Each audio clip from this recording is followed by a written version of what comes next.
अस्सलाम वालेकुम दोस्तों, मैं हूं माजिद मलिक और डिस्कवर द वर्ल्ड में आप सबको खुश आमदीद।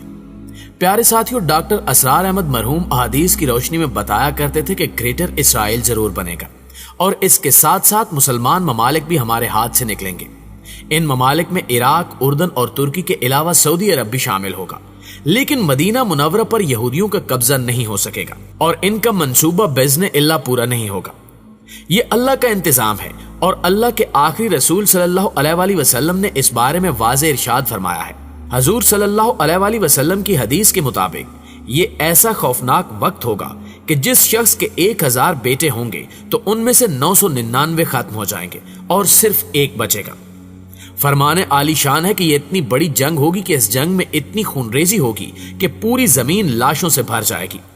मुर्दार खोरों की मौज होगी, लेकिन नफासत पसंद परिंदा उड़ते उड़ते थक कर गिरेगा तो नीचे लाश होगी, यानी हर तरफ लाशें ही लाशें होंगी। दोस्तों, अब अगर हम मौजूदा हालात का बगौर जायजा लें तो बिल्कुल हालात वैसे ही होते जा रहे हैं जैसा कि डॉक्टर असरार साहब ने पेशगोई की थी। आज बहुत से नाम निहाद इस्लामी ममालिक ऐसे हैं जो इसराइल के हर उस नापाक मकसद में साथ दे रहे हैं जो इस्लाम और मुसलमानों के खिलाफ है, और अफसोसनाक तौर पर इन ममालिक में सऊदी अरब पहले नंबर पर है। आज जो फलस्तीन में हालात हैं वो सब आपके सामने हैं कि कैसे फलस्तीन के मुसलमान बुलबुलाकर मदद के लिए पुकार रहे हैं, लेकिन चंद एक मुसलमान ममालिक के सिवा तमाम मुसलमानों के अलमबरदार तमाशा देख रहे हैं। आज से कई बरस पहले ही डॉक्टर असरार अहमद की जानिब से इन बातों का पता दे दिया गया था। मस्जिद अक्सा पर हमले से लेकर यहूद की तबाही तक ये तमाम पेशगोइयां पहले ही की जा चुकी हैं, जो आज हरफ बहरफ पूरी हो रही हैं। डॉक्टर असरार कहते होते थे कि अरब उम्मत का सबसे बेहतरीन हिस्सा थे और अभी भी ये उम्मत मुस्लिमा का मरकज है। बारी ताला ने अरबों पर इनकी जुबान में अपना आखिरी कलाम नाजिल फरमाया। जितना आला रुतबा और भारी जिम्मेदारी तफवीज की, इसके लिए अजाब भी बदतरीन आएगा। अरब के बारे में हजूर सल्लल्लाहु अलैहि वसल्लम की हदीस मौजूद है कि वैलुल अरब यानी अरब के लिए बहुत बड़ी हलाकत है, और ये हलाकत आज एक मलून और मगजूब कौम अरब के सीने में खंजर की तरह घोंप दी गई है। 30 करोड़ अरब बेहमीती, बुजदिली, कमजोरी और जिल्लत की मिसाल बने हुए हैं। डॉक्टर साहब फरमाते हैं कि अब जल्द या बदेर यहूदी यरूशलेम पर कब्जा मुस्तहकम करने के बाद मस्जिद अक्सा को शहीद कर देंगे। फिर काबतुल सखरा और मस्जिद अक्सा के इनेधाम के अफसोसनाक वाक़े के बाद मुस्लिम दुनिया में आग लग जाएगी और आलमी साम्राज्य की दस्ते नगर मुसलमान हुकूमतें अवामी रद्द अमल के सैलाब में तिनकों की तरह बह जाएंगी। डॉक्टर साहब मजीद कहते हैं कि 1967 में यहूदियों ने 6 दिन की जंग के दौरान मिस्र से सिना का इलाका छीन लिया, शाम से गुलान की पहाड़ियां ले ली और उर्दन से पूरे का पूरा मगरबी किनारा हथिया लिया, और इसराइल के पहले वज़ीर आज़म बिन गोरियान ने अरबों के खिलाफ पेरिस में मुनक्कदा जश्न की तकरीब से खिताब में कहा था कि हमें किसी अरब मुल्क से खतरा नहीं है, हमें सिर्फ पाकिस्तान से खतरा है। हालांकि उस वक्त पाकिस्तान एटमी ताकत भी नहीं था, इसलिए अमरीकी अफगानिस्तान में पंजे गाड़े बैठे हैं। अफगानिस्तान में पाकिस्तानी सरहद के साथ साथ ऐसे मजबूत बंकर्स और फौजी तनसीबात बनाई जा रही हैं जैसे अमरीका बहुत बड़ी जंग की तैयारी कर रहा हो। नाज़रीन ग्रामी, डॉक्टर असरार अहमद की तशरीह में इसका मकसद हदीस रसूल की वो इत्तला है जो कि आखिरी मरहले में हजरत इमाम महदी की मुआवनत के लिए फौजें उस इलाके से जाएंगी जो कि आज पाकिस्तान की सूरत में कायम है। यही वो मकसद है जिससे दुश्मन पर वहशत तारी है, और इसी मकसद को नाकाम बनाने की खातिर वो पाकिस्तान के एटमी दांत तोड़ने के दर पे हैं। इस्लामाबाद के बीचों बीच मिनी पेंटागोन की तामीर जारी है, और इस हवाले से देखा जाए तो सूरह बनी इसराइल के फरमान में की गई निशानदेही के मुताबिक यहूदी किसी न किसी तरह हमारे घर या पाकिस्तान में घुस चुके हैं। वो पाकिस्तान में खाना जंगी करवाकर यहाँ हतमी वार की घात में हैं, और जब अफगानिस्तान से यहूदी हमला करेंगे तो मशरिक से भारत की फौज इसमें हिस्सा लेगी। प्यारे साथियों, आज से 15 बरस कबल दिए गए एक इंटरव्यू में डॉक्टर असरार साहब कहते हैं कि अनकरीब बहुत बड़ी तबाही आने वाली है, क्योंकि आलमी सयूनी अमेरिका को चीन से लड़वाकर इसे अगली सुपर पावर कुव्वत बनने से रोकने में मसरूफ है। उधर चीन की अमेरिका जंग लगेगी तो दूसरी तरफ भारत को पाकिस्तान से लड़वा दिया जाएगा, जबकि इसराइल खुद तुर्की और शाम पर हमले करके इन्हें फतह कर लेगा और आखिर में तमाम इलाकों को मिलाकर ग्रेटर इसराइल का ऐलान करके खुद वाहिद सुपर पावर बन जाएगा।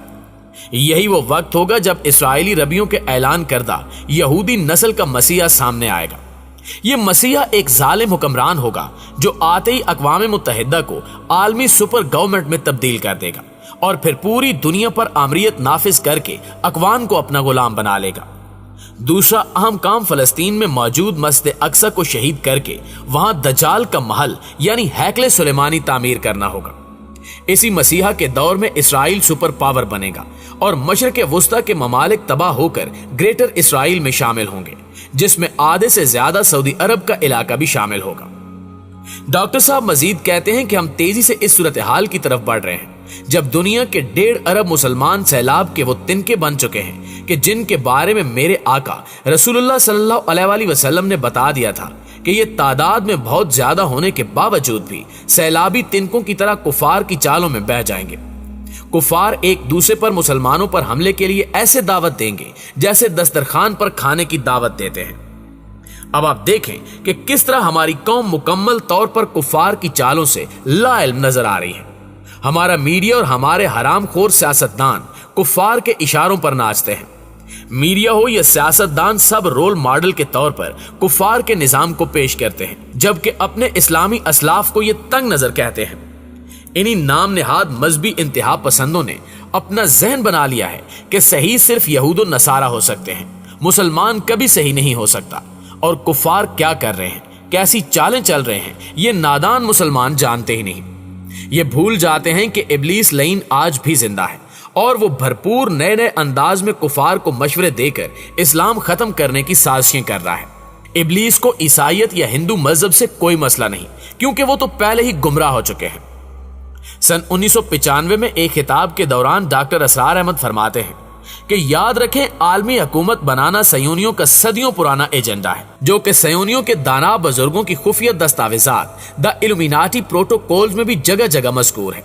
اسی مقصد کے لیے پہلے لیگ آف نیشنز نامی عالمی اتحاد قائم کیا گیا تھا اور آگے چل کر اسے اقوام متحدہ یعنی یونائٹڈ نیشن بنا دیا گیا، اور اب ان کا ایجنڈا اسی اقوام متحدہ کو سپر گورنمنٹ میں تبدیل کرنا ہے۔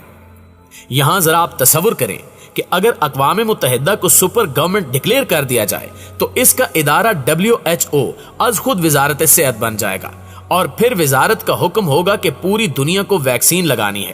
جو نہیں لگائے گا اسے اقوام متحدہ کی عالمی پولیس انٹرپول کے ذریعے اٹھا لیا جائے گا۔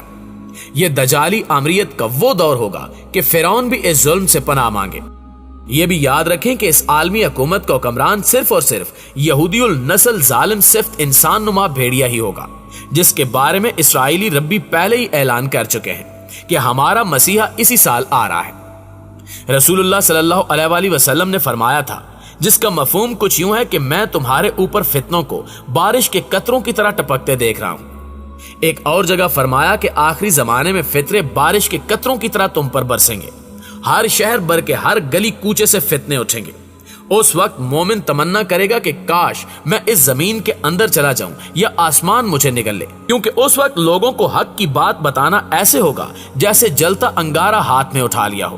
لوگ سچوں کو جھوٹا اور جھوٹوں کو سچا کہیں گے، خائن کو ایماندار اور ایماندار کو خائن کہا جائے گا، کیونکہ اس وقت ڈس انفارمیشن اتنی تیز اور عام ہوگی کہ ہر جگہ کفار جھوٹ کو سچ بنا کر پیش کر رہے ہوں گے اور عوام بھی انہی کی مان رہے ہوں گے، اور ان کی مدد یہی دجالی میڈیا، نیوز پیپرز اور سوشل میڈیا کریں گے۔ یہ ہر جگہ جھوٹ کو اتنا زیادہ بولیں گے کہ لوگوں کے پاس اسے سچ ماننے کے علاوہ کوئی چارہ نہیں رہے گا۔ ہمارے جیسا کوئی بندہ اگر کفار کی چالوں کو عام مسلمانوں کے سامنے رکھے گا تو اسے جاہل، بے وقوف، سازشی اور منافق جیسے القابات سے نواز کر رد کر دیا جائے گا۔ حضرت محمد مصطفیٰ صلی اللہ علیہ وآلہ وسلم سے صحابہ کرام نے پوچھا کہ یا رسول اللہ صلی اللہ علیہ وآلہ وسلم، جب فتنے تاریک راتوں کی طرح ٹپک رہے ہوں گے اور کفار دسترخوان پر کھانے کی دعوت کی طرح مسلمانوں پر حملے کے لیے ایک دوسرے کو دعوتیں دے رہے ہوں، اور اس وقت مسلمان زیادہ سے بھی بہت زیادہ ہوں گے، تو یا رسول اللہ مسلمانوں کو شکست کیسے ہوگی؟ رسول اللہ صلی اللہ علیہ وآلہ وسلم نے فرمایا کہ اس وقت تم جہاد کو بھلا کر دنیا کے مال و زر سے محبت کرنے لگو گے، بدلے میں اللہ کفار کے دلوں سے تمہارا خوف اور رعب نکال دے گا، وہ بے خوف ہو کر تم پر ٹوٹ پڑیں گے۔